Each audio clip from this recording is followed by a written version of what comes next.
Levítico capítulo 10. Vamos pensar rapidamente, queridos, nesse tema: quem brinca com fogo pode se queimar. Em Levítico capítulo 10, a Bíblia vai fazer menção desta passagem interessante que aconteceu com esses dois irmãos aqui, que resolveram brincar com fogo. E eu quero compartilhar com a igreja esta questão da manifestação, quando aparece na Bíblia, alguns momentos em que o fogo aparece na Bíblia, tá bom? Nadab e Abiú vai me ajudar apenas com o tema da mensagem: quem brinca com fogo pode se queimar. Capítulo 10, versículo 1 e 2 diz assim: olha aí, Nadab e Abiú, filhos de Arão, pegaram cada um o seu incensário, nos quais acenderam o fogo, acrescentaram incenso e trouxeram fogo estranho ou profano perante o Senhor, sem que tivesse sido autorizado. Então saiu o fogo da presença do Senhor e os consumiu. Morreram perante o Senhor. Amém? Irmãos, esta passagem bíblica é uma passagem muito interessante, que fala de um tempo em que o Senhor estava se revelando como Ele era e quem era Deus.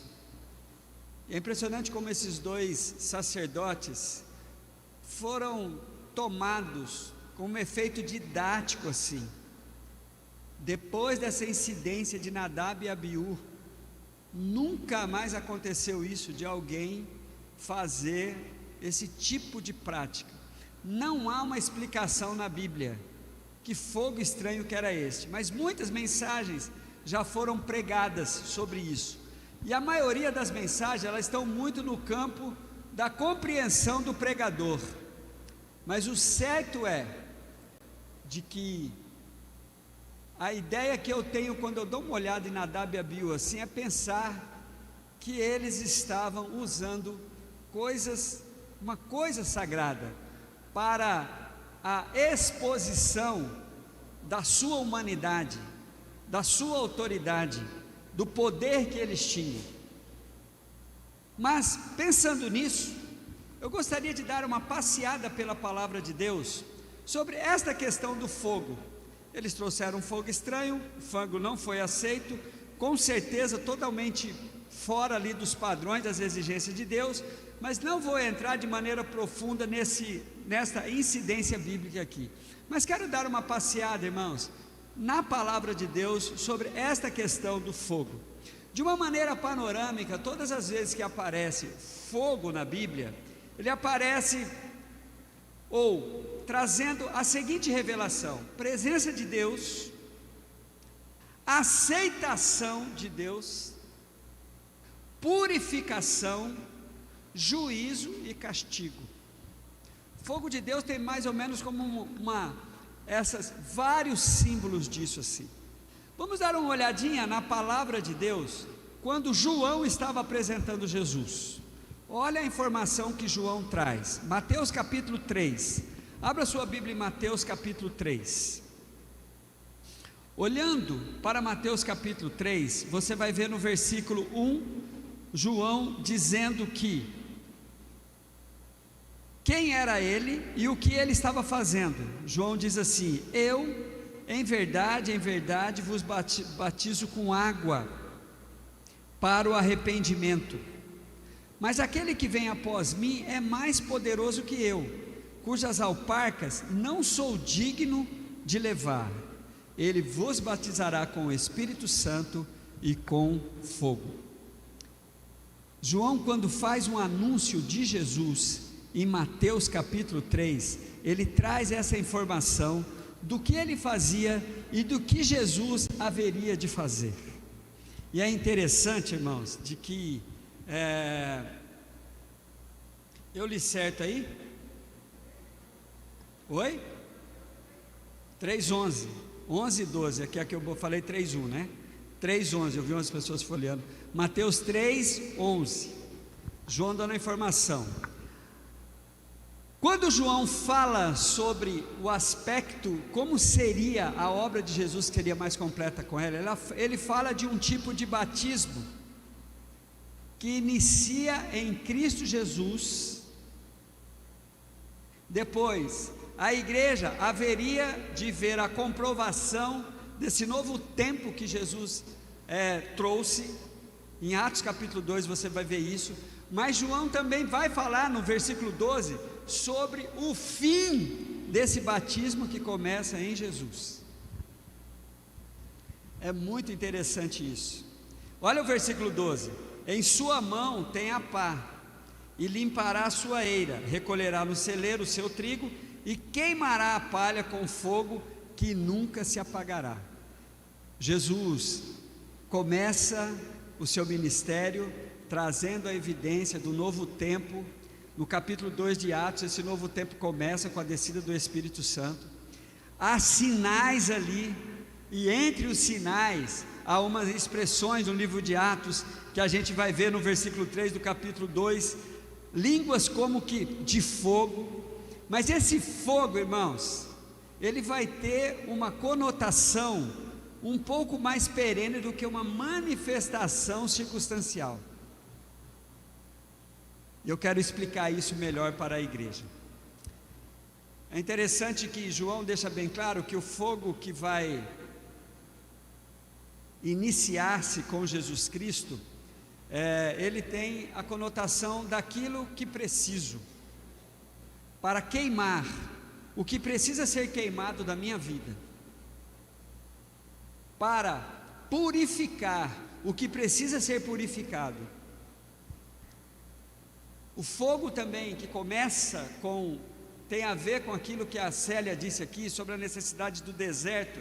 A gente pode também, a necessidade de passarmos por esse fogo de Deus, pela manifestação da glória de Deus em nossas vidas, para que aconteça conosco esta purificação, o queimar o que precisa ser queimado e o purificar o que precisa ser purificado.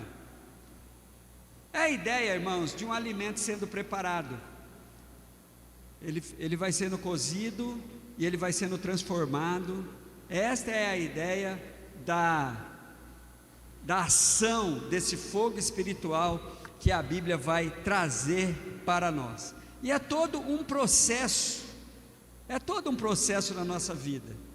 Começa com a nossa conversão, depois períodos em que nós precisamos passar por um tempo de ser tratado, ser purificado, ser quebrantado, ser preparado cada vez mais como um alimento a ser preparado, para depois termos a utilidade, o sabor necessário. É uma obra que Deus começa em nós e Ele vai fazendo à medida que nós vamos tendo esta vida na presença do Senhor. Mas, como Nadab e Abiú, algumas pessoas podem abusar disso. Não estamos mais a pena capital por brincarmos com o fogo de Deus agora. Ela já não é mais como aconteceu com Nadab e Abiú. As pessoas que estão brincando com aquilo que é sagrado, com aquilo que é das coisas de Deus, elas estão num processo de semeadura que haverão de colher. Nós não temos noção como que Deus faz isso, mas o certo é que não brinque com fogo, não brinque com coisas sagradas, não brinque com aquilo que é caríssimo para Deus, porque com certeza a pessoa haverá de entrar nesse processo de plantação e colheita. No caso de Nadab e Abiú, eles sofreram uma pena capital de uma maneira, numa didática divina, mas agora, irmãos, entramos no processo de plantação e colheita. É interessante que o fogo, de maneira religiosa, foi meio que passado assim, meio por controle de Satanás, né? O inferno, a gente liga muito o diabo que está castigando as pessoas mitologicamente com seu fogo, os demôniozinhos lá com seus tridentes, fulvando as pessoas, ou então num grande caldeirão assim. Mas vocês sabiam que o fogo é uma especialidade de Deus? O diabo não gosta, o diabo não tem nada a ver com o fogo, pois o fogo divino para o diabo é castigo. O diabo é castigo. É interessante como você vai olhar na palavra de Deus assim. Abra a tua Bíblia em Mateus 25, 41, que você vai ver como que o fogo de Deus para Satanás é um castigo. Olha só, não é fácil. Então dirá aos que estiverem à sua esquerda, Mateus 25, 41, apartai-vos de mim, maldito, para o fogo eterno, preparado, o fogo eterno, preparado para o diabo e seus anjos. Não é o diabo que prepara o fogo eterno, como a nossa visão da Idade Média, sobre a visão dantesca, né, da Idade Média, sobre as pessoas sendo castigadas pelo não. Na verdade, a gente precisa ter essa noção. O fogo é uma especialidade de Deus. O símbolo do fogo, o uso do fogo é uma especialidade de Deus, e não foi preparado para o ser humano, foi preparado para o diabo e os seus anjos. É interessante que há um conselho bíblico muito profundo assim para nós, para a gente já ir evitando, né, recebermos o mesmo castigo que Satanás vai receber ao vivenciar essa realidade do fogo eterno. Esse castigo de fogo não foi preparado para pessoas, foi preparado para o diabo e seus anjos. Irmãos, olha o que Jesus diz em Marcos 9,43. Parece um negócio sem muita compreensão, né? Mas assim, a gente fica pensando, como é que é isso? Mas olhe para Marcos 9,43. Jesus dando alguns conselhos ali, e em Marcos, no caso, fazendo parte do Sermão da Montanha também, Jesus diz assim, se a tua mão te escandalizar, corte-a, melhor é para ti entrares na vida aleijado, do que ter duas mãos e irem para o inferno, para o fogo que nunca se apaga. Há uma revelação de que esse lugar existe. No caso aqui de cortar a mão, Martin Lloyd Jones diz que na verdade não é cortar de decepar, é a gente fazer um exercício de mortificar os nossos membros, colocá-lo debaixo de um domínio do Espírito Santo, para que eles não me façam brincar com fogo, para que eles não me façam fazer aquilo que o Senhor não aprova. Minhas mãos, meus pés, meus olhos, meus ouvidos, eu preciso, esse cortar aqui é um símbolo, é a mortificação, é eu colocar sobre o domínio e falar assim, irmão, você não vai fazer o que você está com vontade de fazer, olhos, você não vai olhar para o lado que você quer olhar. Arrancar é apenas um símbolo da gravidade que eu tenho, como que eu tenho que colocar a minha vida, o meu ser, os meus membros à disposição do domínio do Espírito Santo em nossa vida. Mas o que eu quero chamar a atenção aqui é a presença do fogo, que não é preparado para as pessoas, mas sim para o diabo e os seus anjos. A Bíblia vai dizer, irmãos, de um fogo que aquece a nossa vida de intimidade com Deus, que na minha opinião,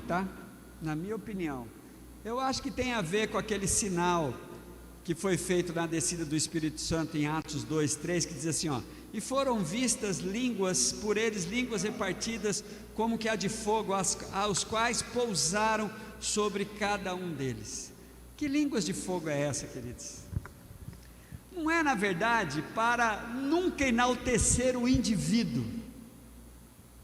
Não há dons liberado por Deus que cria estrelas inatingíveis aqui na terra.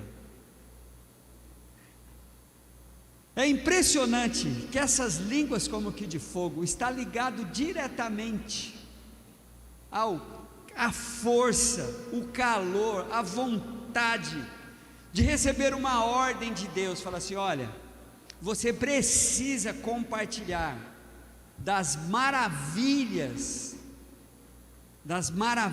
que Cristo fez na sua vida. É impressionante que quando eles tiveram aquela experiência ali de ver línguas como que de fogo, havia ali nações de cretenses, árabes, todos ali, pessoas de várias regiões. Eles ouviam, a Bíblia vai dizer em Atos 2:11, que eles ouviam falar das grandezas de Deus. Irmãos, os irmãos sabem muito bem que nós não temos nada contra manifestação das línguas, chamadas línguas estranhas, até porque a gente já foi bastante ensinado para isso. Essa língua da adoração, essa língua da manifestação, essa língua que é realmente muito estranha, mas também não está tão estranha assim, porque ela é muito repetida em todos os lugares. Tudo bem, mas na verdade, quando a gente olha para línguas como que de fogo, a gente vai ver um espalhar do evangelho naquele tempo, em que trazia então o calor da salvação, ou o fogo da salvação, o fogo que dava àquelas pessoas poder. Olha a parte do cumprimento da profecia, olhe comigo em Atos 2, versículo 18 e 19, olha que coisa maravilhosa. Lucas, escrevendo Atos, ele fala assim, olha, repetindo quase que Joel assim, na verdade repetindo Joel, né? E também do meu espírito derramarei sobre os meus servos e as minhas servas, naqueles dias profetizarão, e farei aparecer prodígios em cima no céu, e sinais embaixo na terra, sangue. A gente fica pensando assim, né?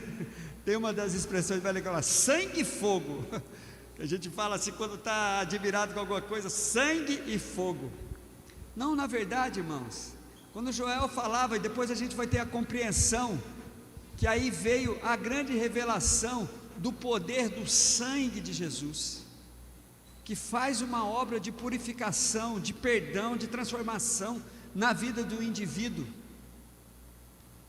Então, esse sangue não é apenas uma expressão, na verdade o sangue que foi derramado, o símbolo do derramar do sangue de Jesus na cruz, alcançou toda a humanidade, e uma pessoa que decide crer em Cristo, como único e suficiente Senhor e Salvador da sua vida, esta profecia, esses sinais embaixo na terra, sangue e fogo, aí vem a outra expressão que tem, vapor de fumo, é o símbolo das orações, o sangue que nos salva, o fogo que nos aquece para testemunharmos isso, e as orações que nos faz termos uma afinidade com Deus, uma intimidade com Deus, que não permite com que nós tenhamos uma outra reação, senão fazer, glorificar, testemunhar das maravilhas de Jesus.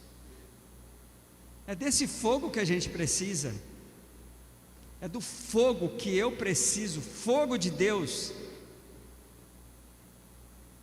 Agora veja só, tem uma parte do fogo revelada por Paulo que eu acho muito interessante. Abra a tua Bíblia aí, irmãos, em 1 Coríntios capítulo 3, e eu quero aqui já ir concluindo, para a gente ter uma visão geral dessa manifestação do fogo. Olhe junto comigo para 1 Coríntios capítulo 3, versículo de 13, 14 e 15. 1 Coríntios 3, deixa eu ver se eu estou certo aqui, porque de vez em quando eu dou uma viajada, só para variar, né?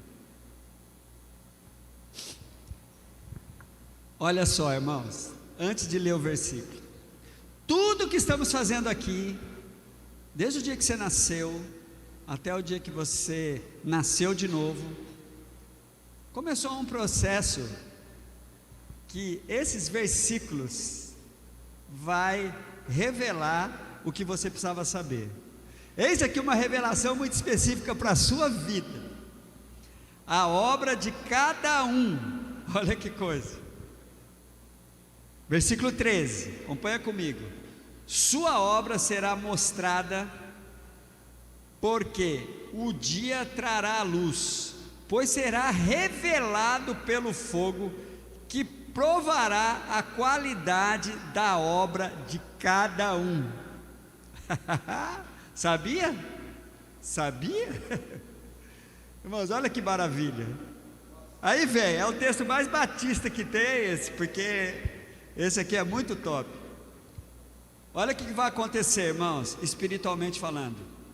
Continue olhando aí para esse texto. Versículo 14.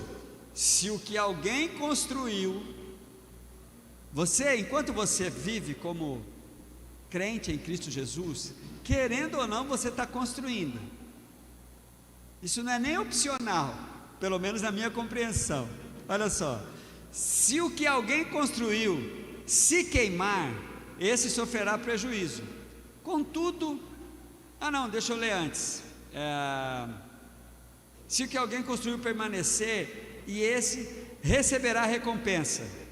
Versículo 14, agora o 15. Se o que alguém construiu se queimar, esse sofrerá prejuízo, contanto será salvo como alguém que escapa através do fogo. Todos nós vamos passar por esse processo. Todos nós vamos passar por esse processo. Mas é interessante, irmãos, que o fogo vai passar. E Paulo vai nos dar a ideia, não vou entrar aqui em detalhes, mas Paulo vai nos dar a ideia dos materiais que são usados, né? Palha, madeira,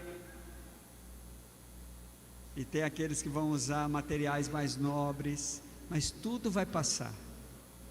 Só que vai passar pela purificação de Deus.